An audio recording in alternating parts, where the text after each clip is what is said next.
Pampa Debates. Oferecimento GBOX Previdência e Seguro de Pessoas. A proteção certa para a sua família. Unimed Porto Alegre. Cuidar de você. Esse é o plano. Biscoitos Zezé. Carinho que vem de família. Igual ao Banricompras. Só outro Banricompras. E CMPC Celulose Rio Grandense. Nossa fibra. Estamos iniciando mais um Pampa Debates. Traz mais uma pleiade de craques aqui na noite de hoje, a começar pelo nosso querido amigo Dr. Fernando Lucchesi. Prazer tê-lo aqui. De saudosa memória, que faz tempo, né? Sabe que eu levei uma xingada de um paciente esses dias. Você levou a xingada que eu levo todos os dias. Pois é. Doutor, o senhor não está indo. O senhor não está indo no programa do Paulo Sérgio, eu assisto todos os dias. Eu fiquei até meio inibido, meio envergonhado. Disse, não, eu vou, então na sexta-feira eu estou lá. Encontrei o Paulo e disse, não, então sexta-feira. Mas sabe que a pior de todos os xingamentos foi do Gadri aqui, do Otávio. O nosso sócio fundador, presidente do conselho. Ele que... E o Lucchesi cobrou dele mesmo. Cobrou de mim. O Gadret sabe que tem uma parece que eu não quero ele aqui. Talvez seja isso. Freud pode explicar isso aí, né? Quem sabe vamos estudar isso aí, né? Mas, Renato, o Gadret... Eu acho que o homem mais convidado aqui é o Lucchesi. E o que menos vem, né? Mas não é por máscara, não. É porque eu tenho trabalhado muito e a minha profissão está me absorvendo, realmente. A Santa Casa cresceu muito. Então, nós estamos trabalhando muito. Isso aí está sendo difícil de eu dispor. Eu saio do consultório às 8 da noite, todos os dias, está muito difícil. Mas eu prometo, quando eu tiver uma tarde como hoje, eu certamente virei sempre. Porque esse programa aqui está na alma do povo, né? Sinceramente, eu esperava que o senhor fosse ministro do Bolsonaro, por todas as razões. Bom, eu tive algumas... Mandetta, né? Bom, Luiz Henrique Mandetta. A minha indicação também, a minha indicação. Mandetta é um grande sujeito. Bom, o Bolsonaro cumpriu, arrisca o nosso pedido a ele. Tinha que ser médico. Aí tem os brincalhões que dizem assim, pô, tinha que ter escolhido um médico, escolheu um ortopedista, né? Mas o Mandetta, todas as nossas reivindicações, nos últimos 5 ministros, o Mandetta estava do nosso lado lá em Brasília. Ele é um sujeito, primeiro, um bom médico, ele tem atividade médica, isso é muito importante para o ministro, para saber onde é que dói, né? Qual é a ponta, né? Que está funcionando mal. E ele tem sido parceiro nosso. Eu conheci o Mandetta através de um querido amigo meu que chama Ronaldo Caiado. Bom. O Caiado agora foi... não adianta dizer mais. Já foi. Era o nosso candidato. Mas tem futuro porque ele ainda é jovem, tem condições. O Caiado se elegeu no primeiro turno em Goiás, e conversei com ele dias atrás, eu estava indo para Londres, eu estive em Goiânia, e lá ele é unanimidade em Goiânia, né? É impressionante, está uma esperança, assim, porque o Marconi Perillo foi muito mal, né? Pô, foi muito mal e eu nunca esperava. Eu achei que o Marconi Perillo fosse um cara acima do bem e do mal. Não, mas foi um desastre. Apareceu em várias denúncias. Foi um desastre. E aquilo facilitou a eleição do Caiado, mas também trouxe um peso nas costas dele muito grande, porque ele vai ter que arrumar o Estado, porque o Estado está quebrado. Ele vai ter muito apoio lá. Mas no Rio tem bons no Rio, profissionais não. da Fazenda. Ele manda da Fazenda Pública no Rio, ele pode escolher lá. Ele escolhe um cara da Fazenda Pública do Rio, que tem muita experiência, né? E especialmente que fale carioquês. Para os que não entendem a ironia, o Rio está do jeito que está por causa da fazenda deles, que nunca percebeu que tinha todo mundo está roubando. Mas uma das coisas que eu acho... do petróleo. Exatamente. Como é que consegue quebrar? Mas voltando ao Mandetta, tem uma notícia importante. Nós articulamos com o Mandetta o secretário de executivo dele, João Gabardo dos Reis. Já está confirmado, está lá na equipe de transição. Então, o importante não é a gente se expor e ir lá, é colocar as pessoas certas, bons técnicos. E nós temos aí 2 excelentes técnicos. O Mandetta, que tem uma visão política boa, e quem vai tocar o ministério é o Gabardo, que é um craque na área, né? Já teve lá tantos anos, então a operação vai ser muito boa. E o Osmar Terra me surpreendeu porque... Médico também. Né? Médico. O Osmar Terra foi o melhor, indiscutivelmente o melhor ministro do Temer, né? Sem a menor dúvida, porque ele conseguiu dar cortes. Mas sabe que a área da saúde está perdendo para as bancadas, que é as bancadas dos Bs, né? É bala Bíblia, boi e bola. e bola. Está perdendo, está perdendo. A saúde, só tem 2 médicos. Né? Sim, mas a saúde perde para todos. Isso aí não tem. Isso é tradição já. Até nos surpreende que seja um médico na saúde, porque até agora nós tivemos engenheiro, tivemos bancário, tivemos engenheiros, tivemos todas as... E, aliás, nós não podemos nos queixar nem do engenheiro, o Ricardo Barros, e nem meu amigo, Ricardo Barros. Meu amigo. Foi prefeito de Maringá. De Maringá, um belo sujeito. A esposa dele foi vice-governadora. Aliás, eu tenho uma história que é maravilhosa. Nós estávamos negociando lá, tentando retomar a cirurgia cardíaca pediátrica no país, que de 2005 a 2015 se deixou de fazer 8 mil cirurgias no Brasil. Caiu de 13, 14 mil para 5 mil. Bom, e aí então nós, com toda aquela discussão, fomos lá, vários ministros, teve ministro que nos atendeu de pé, nem cafezinho deu, né? A equipe básica era o Fábio Jatene e eu. O tal de José Serra. E, não, esse foi bem antes. Teve agora o outro? Não. Tanta educação e cordialidade quanto Serra. Um cara que tem que ser mencionado como um sujeito que... Aliás, ele passou por mim no aeroporto, ele veio direto com a mão e eu desviei, entrei no banheiro. Humberto Costa. Senador Humberto Costa. Livrem-se dele. Tá? Foi o pior ministro da Saúde. E eu não sou de criticar, sabe que eu sou light, né? Eu sou light, mas esse não dá para... Aquela conversinha dele não dá para tocar também. Simplesmente nascem as crianças no Brasil com defeitos congênitos e se não são operados, morrem. É muito simples. Eu sentei com o engenheiro Ricardo Barros, eu e o Fábio Jatene, do INCOR, diretor do INCOR. E eu disse, ministro, está morrendo criança, está aumentando a mortalidade infantil. Eu disse, não, Luquezzi, que é isso? No meu computador ela não aumenta, mas no seu, acessa o IBGE aí. Ele acessou o IBGE no site dele e apareceu a mortalidade que depois a Veja descobriu e tocou no ar. Aí ele disse, vamos resolver isso agora. E ele realmente resolveu. O pragmatismo do engenheiro, todo engenheiro assim. Mas o Mandetta vai ser um grande... O engenheiro, todo engenheiro assim. Derli Fialho, nosso superintendente do Sebrae. Tudo bem, Derli? Tudo bem, Paulo Sérgio? Tudo tranquilo. Tranquilo, é uma alegria estar por aqui sempre. Esse programa é tão prestigiado. O teu evento lá em Pelotas já aconteceu? Aconteceu na semana passada, nós tivemos... Esse tu não me convidou lá para o Bagé, tu me convidou. Pois é, faltou o convite. É que Pelotas virou meio uma reserva de mercado.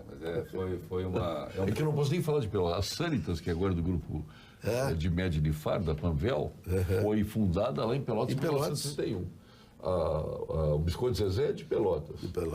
São os teus patrocinadores. De Pelotas, claro. Só falta o leite. O teu governador é de Pelotas. Vou arrumar um leite pelotense aqui para patrocinar o programa. Mas também está começando a se organizar por lá uma grande bacia leiteira. Nós estamos envolvidos nisso também. Mas foi um excelente evento e nós estamos dando um passo de cada vez, mas chegamos a um estágio muito avançado, Paulo Sérgio. A fronteira sul do Rio Grande do Sul tem um programa... Vem que o Batalha chegou aí lá, não? O Batalha esteve lá. Nós tínhamos um jantar lá com todo o grupo que tem que trabalhar. Hoje eu tenho com o Batalha aqui, estava de aniversário. Ele e a esposa dele ofereceram um jantar no Pompolinha. Só para... Horroroso, com os vinhos aqui. Aqueles nojentos. O português não sabe selecionar vinhos. Olha, o que falta lá é quantidade e qualidade. É verdade. Que coisa, o Jaime é inacreditável. E ele é um fanático por aquilo, porque é impressionante. Aquilo está entopetado de vinho por todo lado, de vinhos de boa qualidade. É verdade. E ele é um cara espetacular, né? É espetacular. Batalha, o Walter Lídio, o Sérgio Maia, o Fábio Branco, essa turma toda estava lá, porque eles fazem parte de um grupo de empresários, além do Darcy Schneid, que é lá de São Borja, da Certec, é um grupo de 6 pessoas que acompanham aquele grupo de liderança lá na região como mentores deles. Então, esse é o processo. Aliás, o Derli trabalhou muito bem a questão da liderança, né, com esses eventos todos, e realmente foi uma semente que germinou e está dando fruto. Nós tivemos toda semana lá a participação de 3 professores da Universidade Católica de Milão. Nós juntamos com a Católica de Pelotas, então há 3 anos eles estão ajudando nesse processo. Significa que a gente tem hoje um desenho de um plano de desenvolvimento da fronteira sul do Rio Grande do Sul pronto. Não é? Então, esse encontro foi para entregar a primeira etapa, que é a estruturação do programa, para um grupo de lideranças e que nós reunimos no outro dia, durante o dia, lá na sede da Embrapa de Pelotas, 120 pessoas que acompanharam o desdobramento, estão acompanhando esse processo todo lá na região. São 126 lideranças que foram capacitadas durante um ano, com 80 horas de capacitação. O Bagé foi um sucesso. Quantos participantes, Bagé? Nós chegamos a 180 lá em Bagé. Bagé. Nós temos tido, assim, os 4 encontros que nós tivemos nesses últimos 2 anos, 180 em Bagé, agora 120 lá em Pelotas, lá em Uruguaiana, em Livramento nós havíamos feito um com 160 e poucas pessoas também. Então, há uma massa crítica bem organizada lá. Isso tem uma importância grande, porque são lideranças que estão nascendo, que vão... Estão nascendo, e mesmo lideranças da região, doutor Luquezzi, por exemplo, nós conseguimos nesse processo constituir um consórcio das universidades da região. Claro. São 5 universidades que têm 15 campos universitários, 2 Embrapas na região, e essas instituições não conversavam, não trabalhavam juntas. Por falar em liderança, eu tenho uma pessoa aqui que eu tenho especial apreço por ele. Tem uma origem profissional das mais respeitáveis, né? De uma verdadeira escola de grandes profissionais. São requisitados pelo Brasil lá fora. A escola do Banco do Brasil. O Edson Bint está nos assistindo, com quem eu almocei hoje. Um grande abraço a ele, nosso querido amigo superintendente estadual do Banco do Brasil, que é o meu amigo Leonardo Pascoal, que foi eleito muito bem votado como prefeito de Esteio. Sabe que cada vez que eu vou a Esteio eu fico triste. Por quê? Boa noite primeiro, né? Boa noite a ti, aos colegas de mesa. Sempre uma alegria estar aqui na Pampa. Mas por quê? Fica triste. Fica triste porque... Não tem buraco. Eu me lembro de Porto Alegre. Não tem sujeira nas ruas e eu me lembro de Porto Alegre. As pichações desapareceram, a cidade está organizada, está bonita, apesar de dividida, a cidade está dividida por um muro, por 2 muros. Por 2 muros. Por 2 muros, um ABR, mas parabéns. Olha, a nossa Esteio vai muito bem, obrigado. E sediando aquele que, segundo o próprio Luiz Fernando Ciro Lima, que esteve aqui conosco, aliás, eu tenho convidado, ele me cobrou outro dia para estar aqui conosco. A Expo Inter é considerada hoje a 3ª feira da agropecuária mundial. É a 3ª feira maior da América Latina, maior que o Prado, maior que o Palermo. É mesmo? Então, parabéns, prefeito. Obrigado, Paulo, pelas palavras generosas aí. Não, a gente tem se esforçado bastante lá, implantamos um modelo de governança e de gestão na prefeitura diferente, moderno, né, com foco em resultados realmente, dando mais eficiência para os nossos processos. Temos ainda muito que avançar, né, então muitos investimentos ainda estão por vir. Agora 2019 vai ser um ano de muito investimento realmente, principalmente na questão da infraestrutura. Todas as cidades da região metropolitana, especialmente, elas têm algumas carências de investimento na área de infraestrutura, porque ao longo do tempo elas não foram sendo planejadas, as coisas foram acontecendo e a gente precisa investir em drenagem, tem que investir em pavimentação, esgotamento, enfim, essas coisas não acontecem de um dia para o outro, demandam muito investimento e se não for feito um planejamento a gente não consegue realizar. Então, a gente, esses 2 primeiros anos, tratou de organizar muito a casa, de ampliar a oferta de serviços, qualificar esses serviços. O salto que a gente deu na rede de saúde foi um salto que nunca se fez na história da cidade, né? A gente conseguiu ampliar a oferta ao serviço de saúde, o acesso ao serviço de saúde, que é a responsabilidade do município, né? A gente tem que facilitar com que as pessoas consigam acessar o serviço de saúde. Atenção básica, né? Fazer prevenção. E a gente vem colhendo resultados bem positivos, né? Redução de mortalidade infantil e outros indicadores que são importantes, porque hoje as pessoas conseguem acessar o serviço de saúde, seja lá no posto de saúde, exames ali, aqueles que são de responsabilidade do município, mesmo com toda a crise que toda a rede de saúde do estado tem sofrido, a gente está conseguindo manter e ampliar o serviço. Claro que quando vai para média e alta complexidade, né, doutor, que a gente começa a ter dificuldades, porque vai para a regulação do estado e a gente está com um sistema de regulação sem funcionar porque as referências não estão atendendo, né?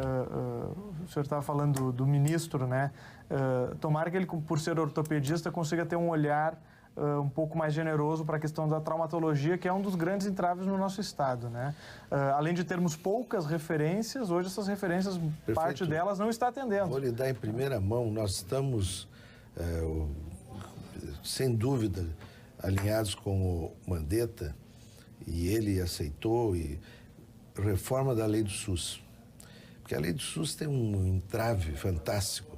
O sujeito que está aqui do lado não pode atravessar a rua para ser atendido em Porto Alegre, porque ele depende de uma regulação estadual. Isso que o prefeito está dizendo. Agora, imagina o sujeito que mora 1 metro para dentro de Santa Catarina, ele não, mesmo que esteja numa situação grave, ele não pode vir para Porto Alegre para ser atendido. Então, a lei do SUS picotou o país.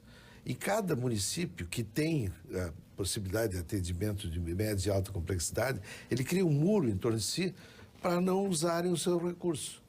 Então, funcionou mal. Funcionou mal. O que eu vejo na questão do SUS, né, eu não sou um técnico da área, mas procuro estudar e ler muito a respeito do funcionamento. Né? Há uma diferença fundamental entre o nosso sistema de educação e o nosso sistema de saúde. O sistema de educação ele é muito bem definido, as atribuições, as competências, as fontes de financiamento, não só para os gestores, como inclusive para a população. Isso é uma pesquisa, todo mundo sabe, né, que educação infantil e fundamental está com o município, ensino médio está com o Estado, ensino superior está com o governo federal. Isso é claro para todo mundo. E aí tem as fontes de financiamento bem definidas. No sistema de saúde, não. Né? A complexidade é enorme, cada um faz um pouco, às vezes tem 2 fazendo a mesma coisa, as fontes de financiamento vão se sobrepondo, o dinheiro do governo federal passa no Estado, daí às vezes demora, fica... Tem outros que recebem fundo a fundo... Há uma complexidade, uma irracionalidade até muito grande nisso. E a população não consegue enxergar. Ela vai na Secretaria Municipal de Saúde, seja de Esteio, de Porto Alegre ou de qualquer outra cidade, encaminha lá a sua solicitação, né, seja para um exame, uma consulta, um procedimento, enfim, qualquer que seja, e aguarda como se o município estivesse realizando aquele serviço. E boa parte das vezes não é. É o Estado, é a União, enfim. Claro. Então, é preciso racionalizar mais essa estrutura para que a gente consiga realmente qualificar o serviço. Eu estou com um escandolário aqui do meu lado, o Everaldo, que é CEO do grupo Maciel. E ele chegou aqui já provocando a questão do Grêmio Colorado. É verdade, é verdade. Eu não consegui... Colorado. Gremista, conselheiro do Grêmio, com muita honra. Tudo fardado de azul. Fardado de azul, sempre. Eu só vim meio milico hoje aqui. Botei o meu verde hoje. Gremista. O Everaldo tem jeito de ser colorado, hein? É um nome, né? O nome já diz tudo, né? Já diz tudo. Gremista, Everaldo. Gremista, 1970. Mas por que o nome diz tudo? Por causa do Everaldo. Nosso lateral esquerdo da Copa de 70. O que tu me diz? Que quebrou... Everaldo. Tu levou o nome de Everaldo por causa dele?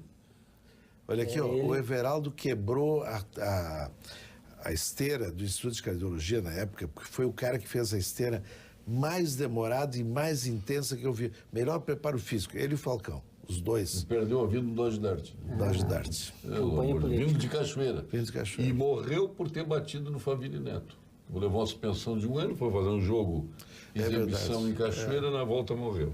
São as coisas. Não foi praga do Faville, não faria isso. O Everaldo chegou a ter vida política, não? Quem? O Everaldo? Não, ele saiu, ele estava ativo. Ele estava suspenso 1 ano. E depois ele levou uma suspensão de 1 ano porque ele deu um soco no Faville. Deu um soco José Faville Neto. No juiz. Que era um cara, aliás, um soco inacreditável. Porque ele era um cara, ele era um gentleman. E não sei como é que... pênalti absolutamente correto no estádio olímpico. A goleira do lado de cá. E o Faville vem apontando para o centro, ele vem em sentido contrário. Imagina. Eram 2 tanques, o Faville era grande. Ele também deu no olho do Faville. Quase cegou o Faville. Mas, Paulo Sérgio, eu fiz ali tentando fazer uma cisânia. Já fosse votar na OAB hoje? Não, eu não voto. Tu não vota? Por quê? Não, eu sou contador, não posso votar na OAB. Mas tu só acompanha o grupo de advogados fazendo... É que nós somos uma empresa de auditoria, perícia e temos o nosso jurídico interno. Né? Sim. Sabe que hoje eu fiquei impressionado com o movimento no Gigantinho, a eleição do OAB. Congestionamento o dia inteiro na gestão do... Na eleição do OAB. Sim. Podia ser eletrônica. O voto era presencial, né? Mas teve muita reclamação também, né? Por conta de filas e de congestionamento. Até porque poderia ser eletrônica essa votação, podia, ser presencial. Para a OAB, né? Especialmente uma classe que tem tantos profissionais. Ela podia ser, inclusive, com com as urnas eletrônicas. Eu não sei nem se não foi, né? O CRC, a gente vota na internet. Eu sou engenheiro desempregado, hein? O CRC, que eu participo, que eu voto, tu pode votar pela internet, tu te credencia lá, tu estando regular, tu recebe uma senha e tu vota lá tranquilo, não precisa se deslocar para lugar nenhum. Vocês, contadores, são a favor ou contra a reforma tributária? Mas a favor. São a favor? De carteirinha. Eu pensei que fosse reserva de mercado, quanto pior, melhor, mais profissionais. Porque se enxugar a questão tributária no Brasil, se criar um imposto único, se criar um IVA aqui, vai desempregar. Bom, só no setor público, olha, que vai sobrar de gente, meu amigo. Acho que vai sobrar. Porque a legislação hoje tributária do Brasil, ela deve ocupar prédios e mais prédios e mais prédios e mais prédios, porque é uma monstruosidade. Em tonelada, eu não sei quanto dá. A medição da mudança na legislação tributária no Brasil, ela é por hora. Ela não é mais por dia, né? A gente já tem que medir. Assim como se mede, X pessoas morrem por dia de determinada patologia, a legislação brasileira hoje ela pode ser medida, a tributária, que ela altera por hora. É um negócio o tempo que você leva para resolvendo suas questões tributárias. Exatamente. Você é a favor ou contra o IVA? Eu sou a favor. A favor do IVA? Sou a favor. É difícil encontrar um profissional do setor a favor de tudo isso. Tu é a favor ou contra o IVA, Derli? Por favor. Acho que quanto mais simplificar, melhor. E o Derli é um homem que tem raiz no varejo. Sim, varejo. O senhor é a favor ou contra o imposto único? Olha aqui, ó, eu ouço falar há tanto tempo que eu já... O senhor vive o IVA, né? Porque é do mundo inteiro. Mas no mundo inteiro é só aqui que não tem IVA. É inacreditável. Em todas as minhas viagens, me dá uma inveja desses paisecos. Tem paisecos que têm o IVA implantado. Quer dizer, nós com esse enorme país, com 200 milhões de habitantes, nós não temos condições de fazer uma reforma básica. Isso é um absurdo, viu? Esse país, olha, me surpreende. Ele tem coisas tão boas e coisas tão ruins, né? Todas juntas. O problema é como quase todas as reformas, todo mundo é a favor. Se fizer uma pesquisa aí, todo mundo é a favor de reforma tributária, reforma política. A maioria das reformas, todo mundo é a favor. Só que cada um quer fazer uma reforma ao seu gosto, né? Ao seu estilo, às suas preferências, né? Esse que é o problema. E a gente tem que diferenciar o IVA do imposto único, né? O IVA agrupa alguns impostos, né? O imposto único seria que até do Sintra, que agora vai para a Receita Federal, né? Quando era deputado.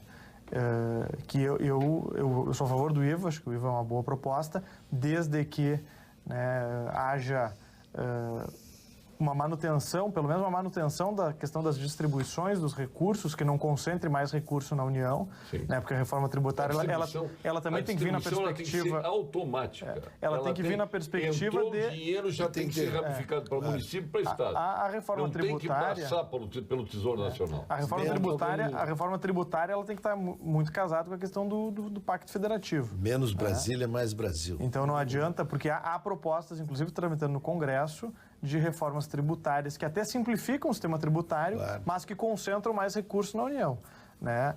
Tiram dos municípios alguns impostos que hoje são carros-chefe da gente e passam aos municípios impostos que são de mais difícil cobrança, né? A operacionalização é mais complicada e que dão um retorno menor. Então essas duas coisas têm que estar acompanhando. Falar em Fazenda, a Ana Paula Vescovi, que é secretária executiva, que é a secretária executiva do Ministério da Fazenda, ela fez umas declarações na Rádio Gaúcha que eu fiquei estarrecido. Dizer que nunca o governo federal abriu mão da negociação do Banrisul. Isso aí é uma surpresa. Eu fiquei isso porque nunca foi dito não, isso. Nós vamos privatizar a ICRM, CE e Sulgás e está resolvido, só precisa do plebiscito disso. E aí ela foi enfática, ela disse nunca, sem o Banrisul não tem jogo. O senhor sabia disso? Eu não sabia disso. Foi uma surpresa completa. Assustadora. Como é que pode? Porque se isso foi colocado, quantas viagens foram feitas a Brasília? 40 viagens mais? E ninguém voltou dizendo, olha, tem um óbice do Banrisul. Aliás, eu estou esperando até do governo estadual aí, o nosso governador Zé Sartori, que se pronuncia a respeito disso. Ele tem, depois que ela falou. Nós não podemos nos entender enganados aqui. Claro. Não, realmente foi uma surpresa total. Eu fiquei defendendo aí ardentemente o plebiscito para que tivéssemos a possibilidade de privatizar essas três empresas, achando que resolveria a situação com o governo federal, não. Dependia do Banrisul, que é o nosso melhor ativo, o nosso maior ativo. Né? O que eu gostei do comentário dela é que colocar mulher, hein? Muito. O Osmar Terra disse que ela é a melhor parceira de governo, que foi importante no Ministério o Ministério dele, que era o Ministério do Desenvolvimento Social, foi importantíssima essa mulher. Mas o que me surpreendeu mais, ela dizer assim, como é que colocaram na Constituição do Rio Grande do Sul essa excrescência de um plebiscito para vender companhias. Diz que é o único estado do Brasil que tem necessidade de plebiscito para vender uma companhia. É um absurdo. Isso é um absurdo. O Rio Grande não está assim por acaso. O Rio Grande ficou assim porque houve uma sequência de eventos nos últimos 20, 25 anos. Até de privatizações mal feitas aqui no Rio Grande do Sul. Né? Sim. Também. A privatização da CRT, por exemplo, acabou redundando na Oi, que está quebrada, saltaram os cofres da Oi. Né? Uma associação lá com a Portugal Telecom, que foi um verdadeiro desastre. Então, não me diga que é só privatizar, tem que fazer privatizações bem feitas. A da Rede Ferroviária Federal, que é a IA Federal, foi outro desastre. Caiu na mão da LL, que acabou com o ferroviário no Brasil. Desmanchou. Lamentável. Não, realmente eu não consigo entender. Quando o sujeito chega, parece que aquela cadeira, seja ela qual for, do ministro, em qualquer ministério, é uma cadeira maldita. O cara sentou, parece que muda a cabeça do sujeito, porque ele sabe tudo que tem que ser feito antes. Ele senta lá e muda. Eu não consigo entender. E a mesma coisa que o presidente da República. E definindo uma palavra, interesse. Interesses. É um país da corporação, né? Nós estamos montados em cima de corporações. E olha, esses dias eu tive com um argentino, jantando com um argentino, ele está me dizendo assim, o Macri está sendo, vamos dizer assim, destruído pelas corporações na Argentina, né? Aquelas mútuas, aqueles sindicatos deles, etc. Esse é o grande problema. Sendo destruído pelo quê? O Macron, eu não entendo muito bem o que está acontecendo com o Macron, viu? Porque o Macron mudou ele mesmo o seu próprio discurso, né? Se tu olhar o Macron hoje e o Macron do início, são duas pessoas diferentes, né? Mas acho que é o mesmo veneno. É a cadeira. É o mesmo problema que acomete. É a cadeira. Vou esperar que com o Bolsonaro não aconteça isso. É que a política é um exercício entre o ideal e o possível, né? Então, às vezes, você sabe o que tem que fazer, sabe como fazer, mas há um abismo entre isso, né? Porque tem a resistência das corporações. O próprio governador Sartori gostaria de ter feito muito mais e poderia ter feito muito mais. Esbarrou na Assembleia, esbarrou nas corporações do Estado, nos demais poderes. Então, há entraves que às vezes vão além da vontade do próprio gestor, né? Eu até acho, e sempre digo isso, o governador Sartori, ele conseguiu fazer mais do que a própria convicção pessoal dele diria para ele fazer. Porque ele tem uma formação de esquerda, ele tem uma formação marxista, né? E ele mesmo, contra a própria convicção pessoal, fez aquilo que era necessário para modernizar o Estado. E conseguiu avanços importantes. Podia ter ido mais se não tivesse tantos entraves, né? Da Assembleia, de outros poderes, enfim. Mas então tem essa dificuldade. Você chega lá... Que o Zé Sartori foi do Partidão? Olha, a gente sabe que ele tem, né, uma formação.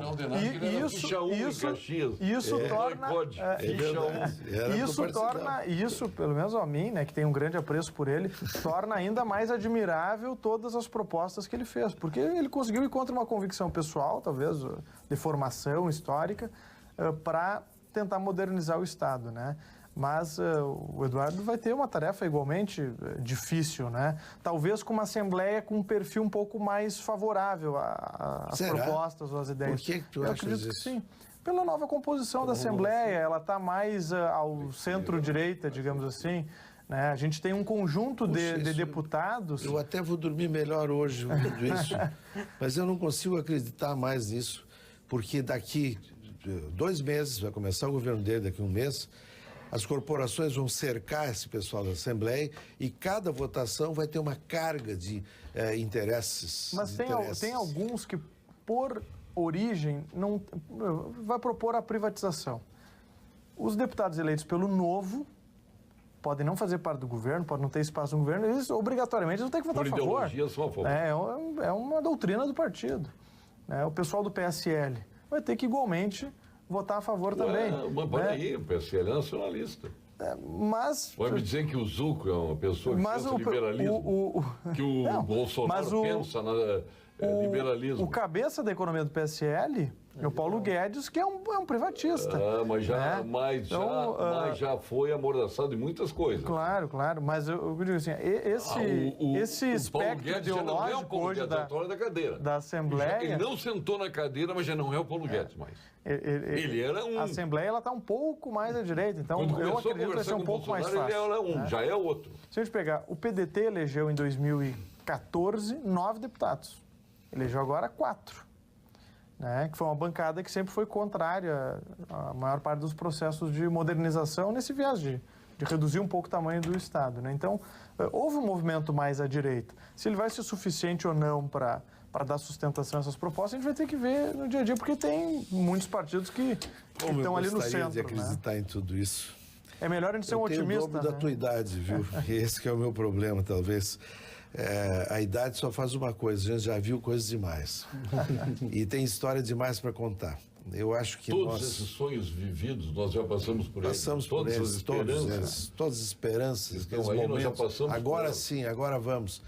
Eu acho que o Bolsonaro tem uma grande chance de repetir aquele sucesso dos primeiros anos da Revolução. Os primeiros anos da Revolução, se fosse olhar os ministros que foram escolhidos, era esse perfil. O Bolsonaro era a favor do aborto. Ele continua sendo? Não mudou. Não. Do armamento, já tem uma lei que é boa, ela tem que ser flexibilizada. Uma coisa que parecia... Não, mas isso aí não. Isso aí vai vir, mas vai vir, isso aí ele não vai ser flexibilizada, não é com aquela liberdade que a gente imaginava. A bancada da bala vai se dar bem. Isso pode ter certeza. Como a que a gente imaginava que viesse. Né? Então tem tantas coisas que mudaram. Privatizações já não é aquilo. Né? Quem governa com a Bíblia na mão e a Constituição na outra, aliás, faz um vadimeco com um livro só. Paulo Sérgio, botando o Salim Matar secretário de privatizações, não pode esperar que não saia a privatização. O Salim Matar é uma cabeça. Que ele vai sentar na cadeira. Bom, não, mas eu acho que não, porque ele senta em automóvel, porque ele tem o maior locador do mundo. Sim. Não, o que vai acontecer com o Salim Matar é que ele vai ter muito pouco tempo na cadeira. Ele vai funcionar como ele funciona nas empresas dele. Eu sou um grande admirador do Salim Matar. Aliás, eu fui contratado numa determinada situação no passado, uns 3 anos atrás, para fazer uma palestra, um dia de palestra, na casa dele.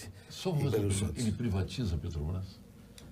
A Petrobras eu acho que vai ser uma coisa complicada, vai ser partilhada, mas não vai ser.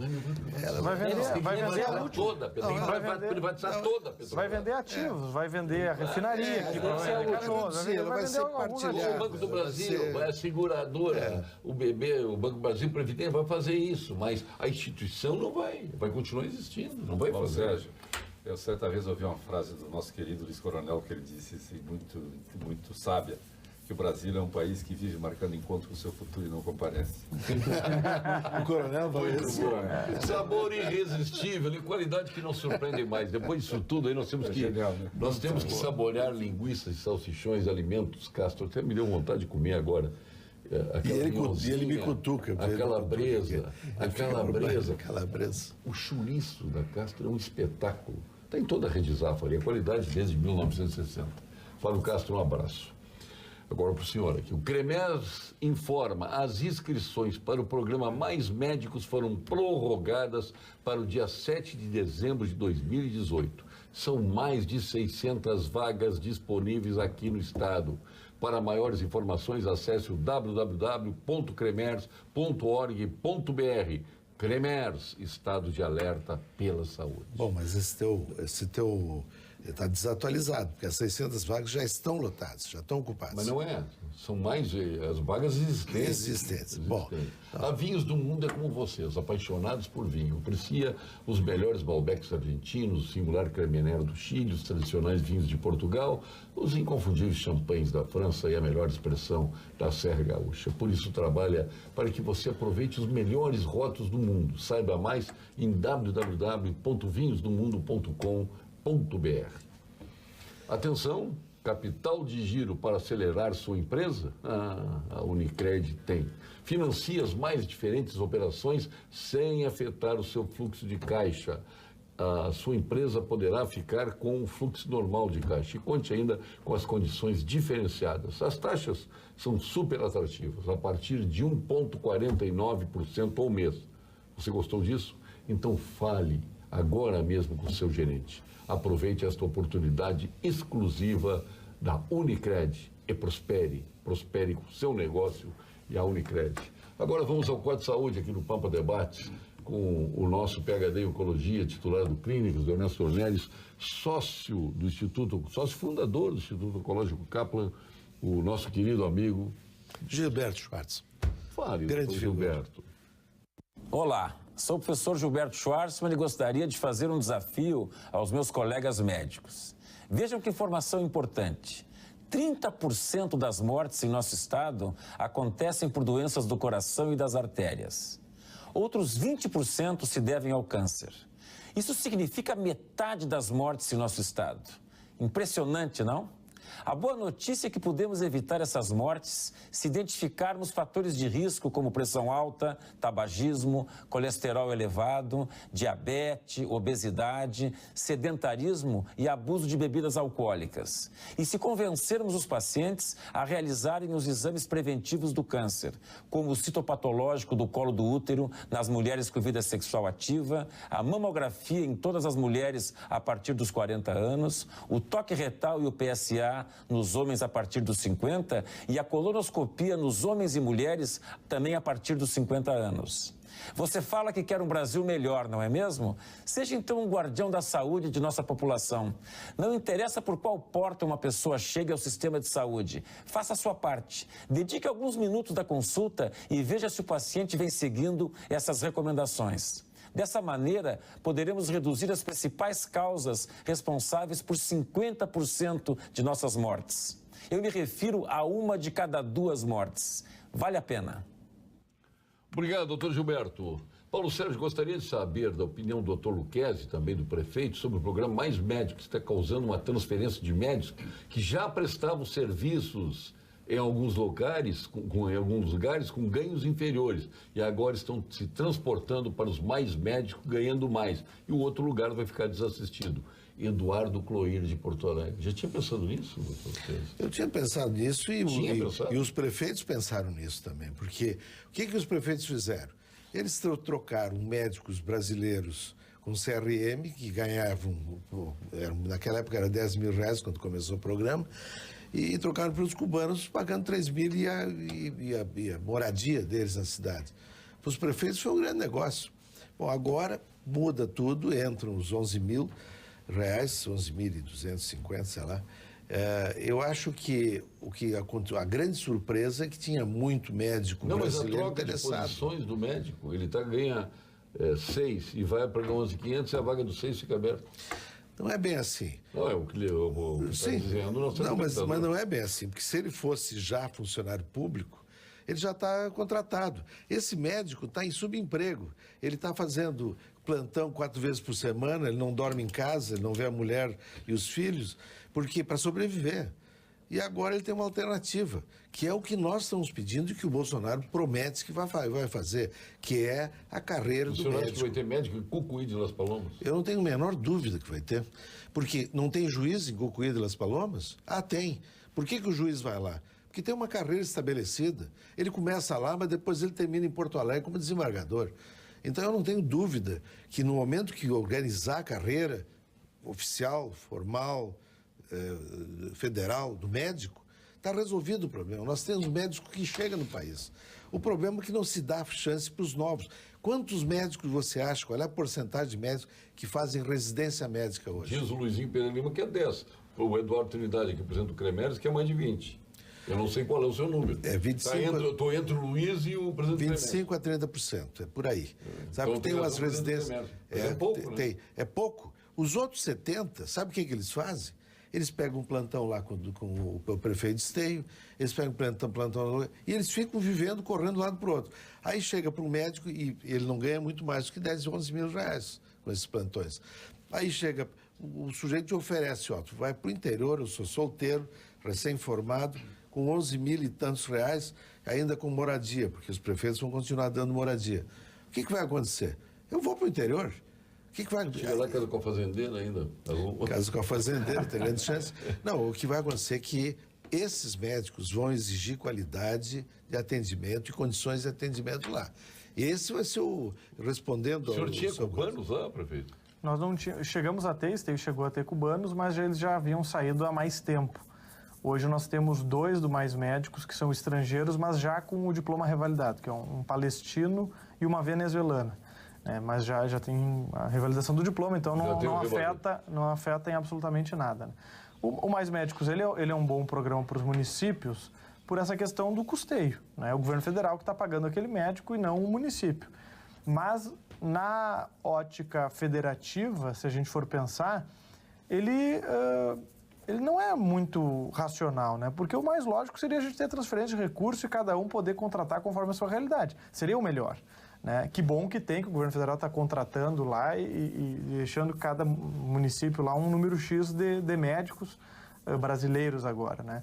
Mas se a gente tivesse uma federação, né, exemplar, teria transferência de recursos do sistema único lá para a ponta, para o prefeito poder contratar, seja com concurso público, seja através de uma empresa de prestação de serviços médicos, enfim, né? Para mim é um pouco ilógico que um país como o Brasil, que é um continente, ele contrate, o governo federal contrate 8 mil médicos. Para mim é ilógico. Seria muito mais lógico cada município contratar lá conforme a sua demanda, a sua necessidade, se o recurso viesse. Parte adequada do que o município representa, que não tem. Se tivesse passado a emenda 29. Parabéns, Paulo Sérgio, com esta bancada. Em especial ao nosso homem dos corações gaúchos. Grande doutor Luquez, grande ser humano. Acompanhe o trabalho magnífico que ele faz. Parabéns, Regiane Mota, de Porto Alegre. Muito obrigado, Regiane. Paulo Sérgio, segundo estatísticas, o homem brasileiro vive em média até os 72,5 anos de idade. Com a reforma da Previdência, o homem que tem que trabalhar até os 65 anos, após trabalhar quase 50 anos, vai usufruir de 7,5 anos após contribuir, 6 vezes mais do que o tempo que tem para viver. Que país é esse, Paulo Sérgio? Luiz de Canoa, Luiz, eu já tomei a decisão na vida. Eu trabalho morrendo ou morro trabalhando. Eu vou trabalhar... Qual é o problema? Eu vou trabalhar só até meia hora antes de morrer. Já tomei a decisão. Para dar tempo de botar para fazer os preparativos. Me arrumar para morrer. Meu vizinho, ele foi constatado que tinha câncer, não contou para ninguém, não sei a mulher dele, o cara ligado à área hospitalar, não vou dar o nome dele, ele trabalhou até 2 dias antes de morrer. Sabendo, o homem da área, ele sabia. Aí, o que adiantaria não estar trabalhando? Aproveitar a vida é muito relativo, porque quando tu vai pro túmulo, tu não leva viagem, tu não leva cama, bens, tu não leva rede, tu não leva nem o trabalho, foi. Vara de pesca. Mas a questão previdenciária, ela retrata, Paulo Sérgio e amigos, como esse país é dividido, né? Nós temos essa regra dos 72 anos e meio, não vale para todo cidadão brasileiro. Né? Tem pessoas... prefeito, que vão se aposentar ali com seus... Meu amigo se aposentou com 48 anos de idade. Tem um amigo meu que o casal, um se aposentou com 52 e outro 53. Claro que no serviço público, né? E isso está na Previdência. Eu vejo assim, eu tento entender, pode ser que me falte capacidade, por que se a fonte de receita do Estado, especialmente falando do Rio Grande do Sul, é uma só, são os nossos impostos, né? E as distribuições obrigatórias que o governo federal, né, que obriga os outros entes a passar com o Pires lá para pegar dinheiro, vem para cá para compor o orçamento do Estado. Aí, tem um tipo de trabalhador que o salário é parcelado, e tem um outro tipo de trabalhador, especialmente de 2 áreas, que o salário não é parcelado. Qual é as 2 áreas? Fala, Legislativo e o Judiciário. O Legislativo e o Judiciário não tem outras áreas? Tem. Tem áreas que se concede o RV. Ele se concede o RV. Sim, sim. O Tribunal de Contas agora está preparando uma aí para nós. Essa história, Oderli, essa história de tirar o auxílio moradia. Eu sempre fui a favor do auxílio moradia, por uma razão muito simples. Eu sabia o que ia acontecer. O auxílio moradia é só para quem está na ativa, correto? Embora todos recebam. Quando o cara vai para a inatividade, ele perde o auxílio moradia. Ah? E quantos amigos meus estão na ativa para ficar com o auxílio moradia e pelo auxílio moradia? Ah? Então, fico ali. Quando dá um aumento de salário, incorporado aos seus vencimentos, o que vai acontecer? Vai para os inativos, para os pensionistas, para os ativos, para todo mundo. E o cara que está pronto para se aposentar, ele se aposenta. Abre mais vagas, mais necessidade, mais custo ainda. Convenhamos. E embarcar nisso aí, tem gente que fez isso pensando que vai ter proteção do judiciário. O judiciário não dá proteção, nem pode dar. Seria o cúmulo. Então, bom. Ô, Sérgio, de tudo isso que nós... O RV é tudo com dinheiro dos outros, né? Aí é fácil. O que nós estamos falando... Não é que eu não acho que juiz tem que ganhar bem, o pessoal do Tribunal de Contas, procuradores, nós temos amigos em profusão aí. Mas pode, é uma questão de lógica, é uma questão matemática, é questão de recursos, é isso. Tem que ser um tratamento isonômico. Se a dificuldade é do Estado, é de todo mundo. Não, parece que aí é só o Supremo, vai arrebentar lá nos teus procuradores, vai representar, vai a Polícia Militar, vai os bombeiros também serem aquinhoados, todas as carreiras jurídicas, por isso que todo mundo quer ser advogado hoje no Brasil. Mas eu queria contribuir com essa... Aí dá um gigantinho, superlotado, o pessoal votando. Quero contribuir com essa discussão que nós falamos já no bloco anterior de reforma tributária e tudo isso. Tem um estudo do Banco Mundial que saiu no final do ano passado, que mostra o seguinte, que se o Brasil conseguisse passar por uma reforma e melhorar o ambiente de negócio no país, reforma tributária, facilidade de acesso a crédito, coisa dessa natureza, o Brasil tem a chance de aumentar entre 50% e 75% da renda per capita dos brasileiros num curto tempo. Imagina o impacto que tudo isso tem do que nós estamos falando sobre a vida do futuro do país, né? Imagina uma renda per capita em torno de 10 mil dólares, passar para 15, 17 mil dólares em... Aqui seria toda a economia. Todo o país tomaria outro caminho. É que agora tem que somar esforços para revolucionar o país, né? O Bolsonaro tem essa oportunidade. Olha aqui, Bolsonaro inaugura procedimento desafiador, constituindo ministérios sem preocupação de partidos, só de determinadas bancadas temáticas. Estes terão de apoiar ou não diante de projetos específicos. Não fez loteamento de cargos, só nas bancadas temáticas. A população tem que estar ativa, pressionando no caminho do bem. Jorge Lisboa Goel, Zé de Erechim. Não, acho que ele está certo. Por exemplo, das bancadas temáticas que tu está colocando. Mesmo nas bancadas temáticas, ele escolheu gente técnica de boa qualidade e que tiveram apoio da bancada. Por exemplo, o Mandetta foi indicado pelo Osmar Terra, que preside a bancada de saúde. Então, é interessante. O Osmar disse, não, na hora que surgiu bancadas influindo, eu telefonei pro pessoal e disse, olha, Mandetta, te prepara, tu é o cara. Então a bancada toda apoiou o Mandetta. Paulo Sérgio, pergunta ao pessoal do bancada, se é que ele sabe, por que o hospital de Canoas está fechado? O que os convidados têm a dizer a respeito disso? A questão dos repasses do Estado, né? O Estado está devendo para Canoas em torno de 37 milhões de reais de repasse dos últimos meses e com isso está havendo restrição de atendimento nos 3 hospitais de Canoas, né? Nossa Senhora das Graças, que já vinha também sofrendo com outros problemas por conta de gestão e tudo mais, o Hospital Universitário e o HPS, né? E com isso, né, Canoas é referência em algumas áreas para mais de 150 municípios do estado do Rio Grande do Sul. Com isso, todos esses municípios estão sem suas referências, especialmente na área de traumatologia, onde Canoas atende mais de 100 municípios, né? Então, é por esse fator. É interessante, prefeito, que me impressiona é que o final do governo Tarso foi exatamente a mesma coisa. Nos últimos 3 meses do governo Tarso, o Estado não pagou mais ninguém. E tanto é que quando o Gabardo assumiu, ele teve que fazer uma esgrima lá para poder manter os hospitais funcionando por mais 2, 3 meses. E a grande parte dos hospitais filantrópicos terminou falido ali. E o governo acabou fazendo um parcelamento da dívida que tinha no governo Tarso, mas acho que pagou 1 ou 2 parcelas em dia, depois também nunca mais pagou. Aí entrou nesse bolo todo.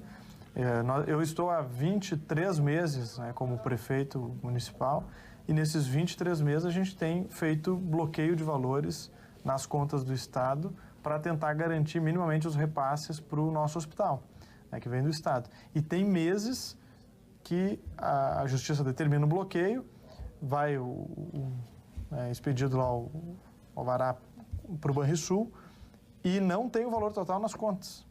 O que parece absurdo para um Estado. Né? E não tem, vai lá e bloqueia uma parte, bloqueia metade, bloqueia 2/3. Aí vem o dinheiro, depois tem que pedir para bloquear o restante. E aí leva alguns dias. Então a situação é Agora já gravíssima. pensou 500 municípios gaúchos fazendo bloqueio? 497. Boa noite a todos. Paulo Sérgio, pergunta ao prefeito como é que ele consegue acabar com pichações.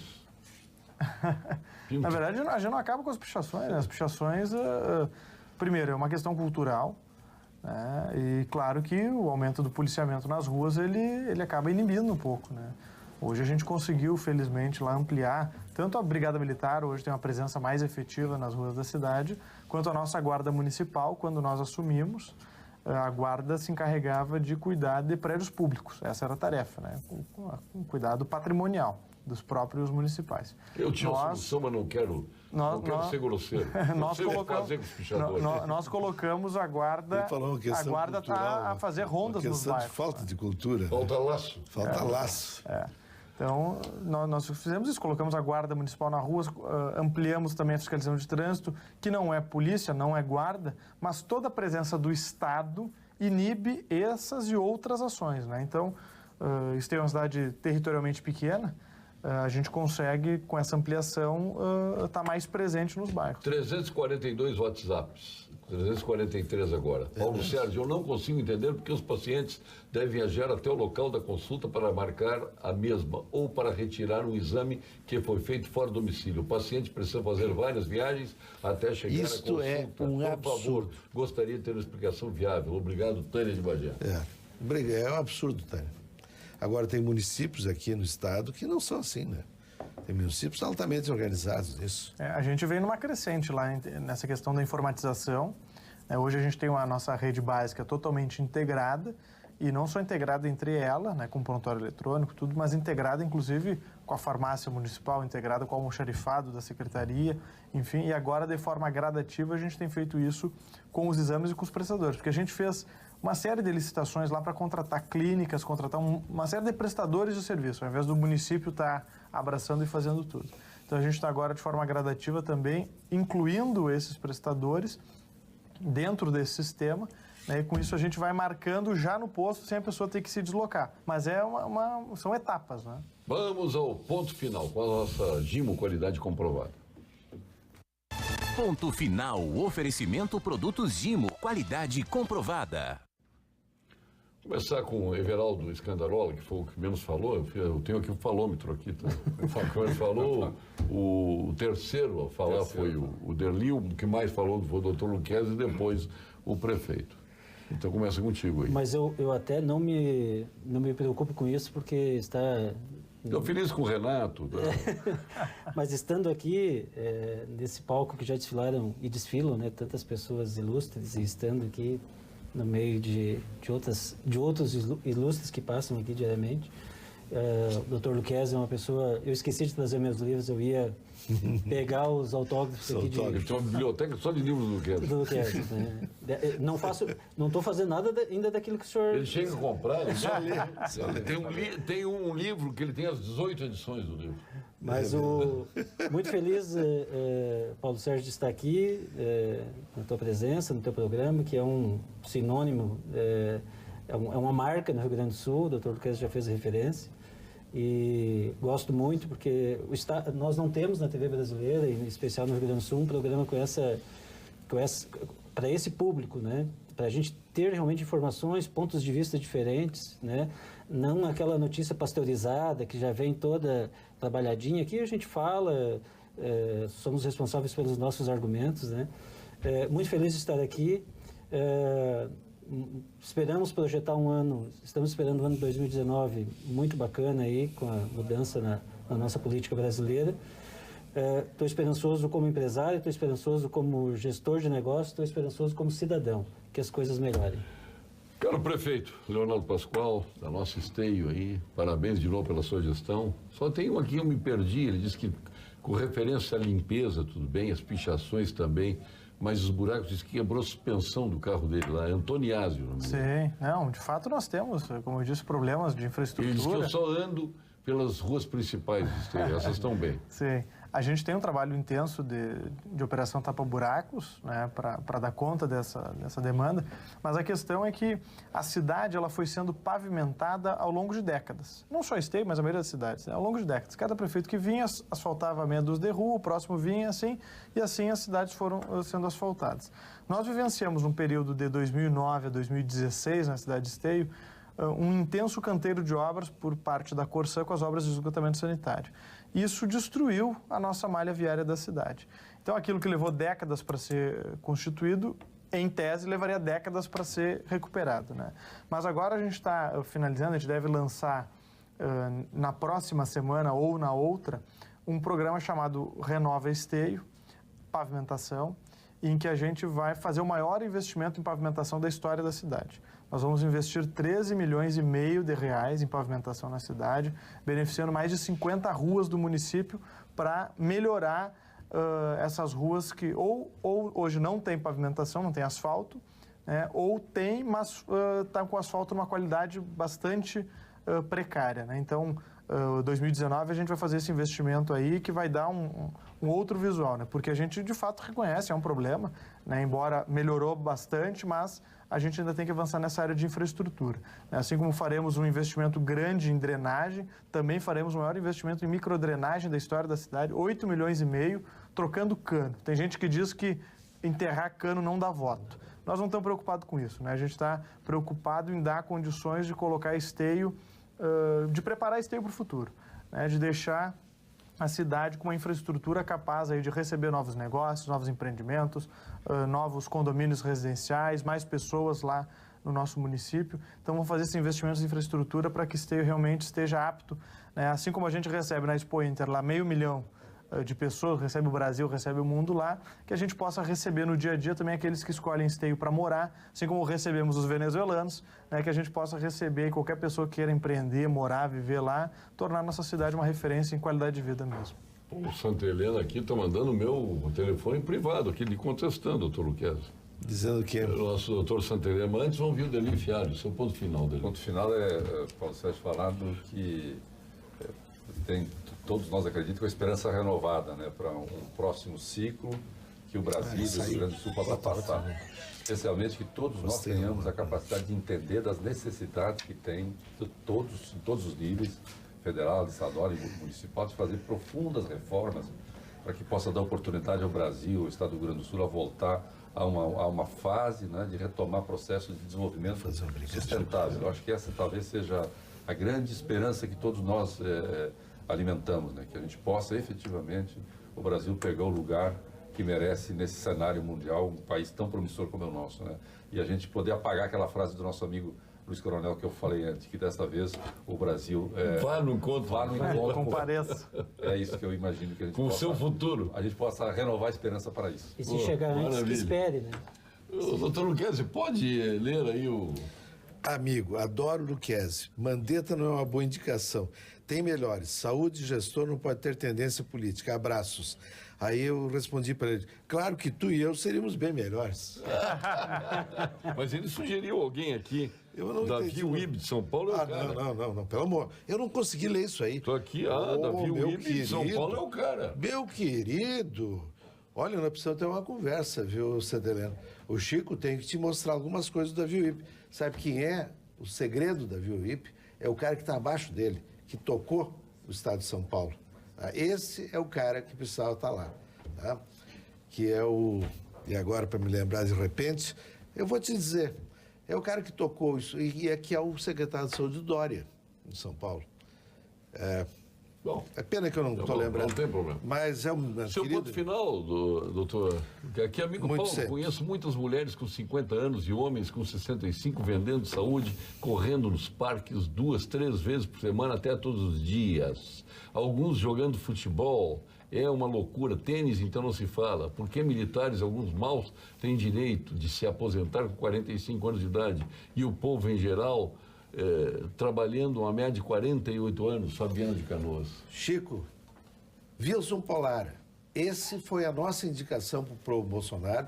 Nós fizemos documento indicando o Wilson Polara para ser o ministro da Saúde. Esse cara foi o segredo da saúde de São Paulo. Foi o que fez o grande hospital C. Camargo, uma coisa assim, o maior hospital de câncer da América Latina, e é o secretário da saúde do ex-Dória, né? E foi o sustentáculo no governo do estado do Alckmin, do Davi Wip. Davi Wip, não. Deixa eu completar, meu. Entendeu, Chico? Depois nós falamos. Meu ponto final se chama Romildo Bolzan. Eu quero deixar um abraço para o Romildo Bolzan Júnior. O pai dele já era meu amigo, queridíssimo. Grande figura. Grande figura. O Romildo é uma novidade no Rio Grande, que nós temos que levar a sério. Nós, gremistas e colorados. Eu tenho certeza que o Romildo será um grande governador de estado no próximo governo. Nós estamos fazendo uma enorme força para que ele assuma essa vez. Ele não quis concorrer para o Senado, contra o partido e contra tudo, fez muito bem, se manteve no Grêmio. Agora, sem menor dúvida, esse é um homem equilibrado, um grande gestor e que tem a capacidade de juntar os contrários. No Grêmio ele terminou com aqueles 12, 13 grupos que tinha e todos hoje estão... Mas é uma briga boa para o governo, né? Leonardo Pascoal, Fernando Luquez, Gilberto, Schwartzman, Cláudio Lamáquia.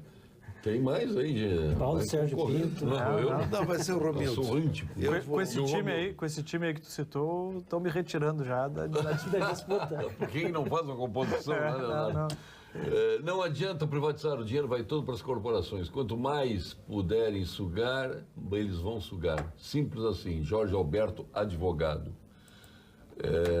Benhur da Tristeza, boa noite. O Eduardo Leite vai começar com mais um problema. O governo atual vai antecipar o ICMS da primeira quinzena de janeiro de 19 para dezembro de 18, dia 18. Por quê? Benhur da Tristeza. E por aí vai. Isso é normal, todos fizeram isso, né? De aniversário hoje, o seu amigo Romero Jucá. Está de aniversário.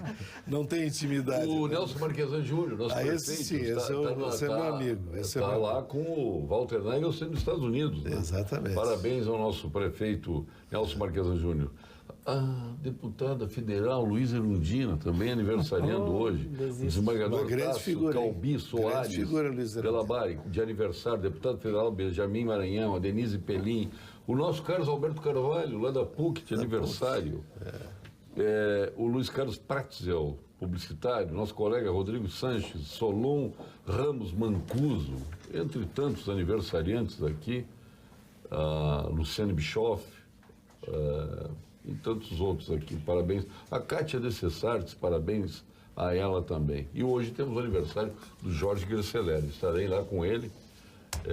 Um grande abraço ao nosso Jorge Gresseler. Aliás, ele tinha que pagar uma festa, hein? Faz anos que ele não paga. É uma mãozinha, Jorge Gresseler. Faz aniversário, fica quietinho. Né?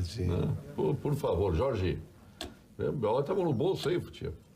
Paga uma festa para todos nós aí. Na segunda-feira, a partir das 2 da tarde, no auditório do Ministério Público, nós vamos realizar o Fórum Fomento ao Desenvolvimento Sustentável no Sul do Brasil. Dia 3 agora, a partir das 14 horas. A inscrição é gratuita.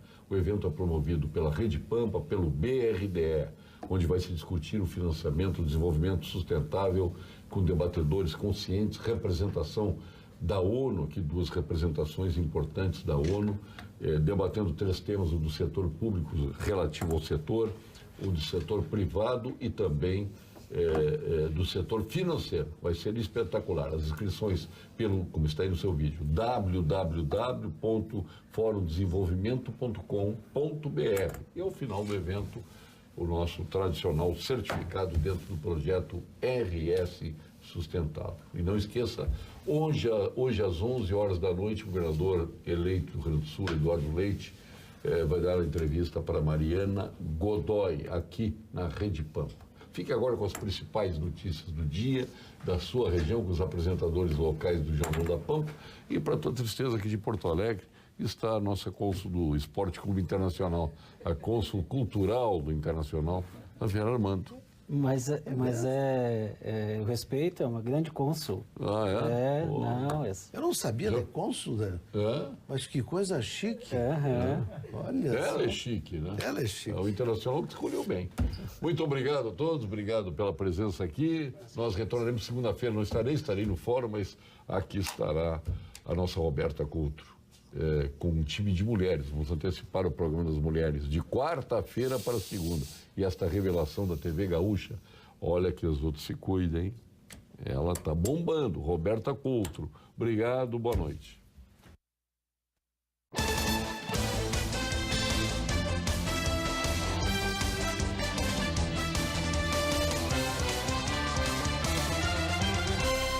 Pampa Debates. Oferecimento GBOX Previdência e Seguro de Pessoas. A proteção certa para a sua família. Unimed Porto Alegre. Cuidar de você. Esse é o plano. Biscoitos Zezé. Carinho que vem de família. Igual ao Banricompras. Só outro Banricompras. E CMPC Celulose Rio Grandense. Nossa fibra.